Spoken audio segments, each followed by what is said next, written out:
બાજવાનું છે, મારે નથી ક્યાં કરવાનું. ઈ ગાડી પડી, આપણે લડી લઈશું બે ભાઈ, મારે નથી ગાડી જોતી. સારું ચલો ઓકે રેડી? હા તમે તૈયારીમાં રહીજો ફૂલ. ભલે ભલે હા. હેલો મિત્રો, ડિવાઇડ ખબરનું રેકોર્ડિંગ થઈ ગયું છે વાયરલ. તમે રેકોર્ડિંગ જુઓ. એટલે તમે રેકોર્ડિંગ સાંભળી લો. રામભાઈ રામ રામ દેવતભાઈ, મજામાં? મજા મજા, બોલો બોલો. હવે આજે તમારું હાલે છે એમાં જો સમાજ તમારી ભેગો છે હા ભાઈ. અને હું પર્સનલ ભેગો છું, કઈ પાછું પડવા ન થાય. અરે એમાં હોય જ ને ભાઈ, ક્યારે નહીં. હા અમે તમારી ભેગા છે ટૂંકમાં. ના પાકું ભાઈ, ના પાકું. અને કરશો હો ભાઈ.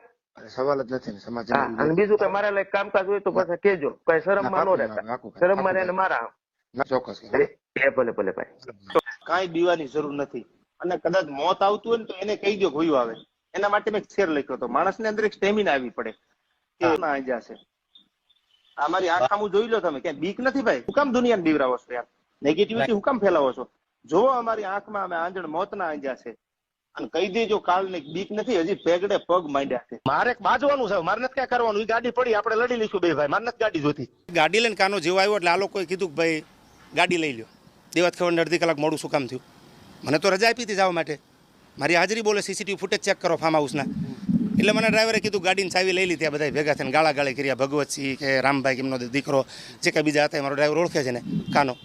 ત્યાંથી 15 મિનિટ થઈ એટલે કાનાને મેં કીધું લેવાય તો ગાડી લઈને તું નીકળી જા. કારણ કે આ એકલો હતો, આ લોકો કાંઈ એની પર બીજું ત્રીજું કરે એ ચિંતા પણ મને હોય, મારી સાથે કાયમ છે. એટલે કાનો ગાડી લઈને ત્યાંથી નીકળ્યો. એટલે આ લોકોએ 2 ગાડી પાછળ કરી, મહિન્દ્રા થાર અને ઇનોવા. સનાથલથી આઈ થિંક 500 મીટર કે સોરી મને ખાસ ખબર નથી ડિસ્ટન્સ, રિંગ રોડનું જે હોય ત્યાં ગાડી પહોંચી એટલે 2 ગાડી આડી નાખી. બોટલનો ઘા કરીને ગ્લાસ ફોડ્યો. કાનાને જેમ ફાવે એમ ગાળી દીધી. ગાડીની ચાવી લઈ અને સ્કોર્પિયો ગાડી લઈને લોકો નીકળી ગયા. 20 તારીખે રાત્રિનો આ બનાવ.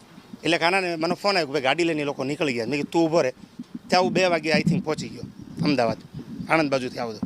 એટલે કાનાને મેં ગાડીમાં બેસાડીને કીધું કે જે કાંઈ થતું સવારમાં આપણે કાયદેકીય પ્રોસેસ કરશું. મારે બાજવાનું છે, મારે નથી ક્યાં કરવાનું. ઈ ગાડી પડી, આપણે લડી લઈશું બે ભાઈ, મારે નથી ગાડી જોતી. સારું ચલો ઓકે રેડી? હા તમે તૈયારીમાં રહીજો ફૂલ. ભલે ભલે હા.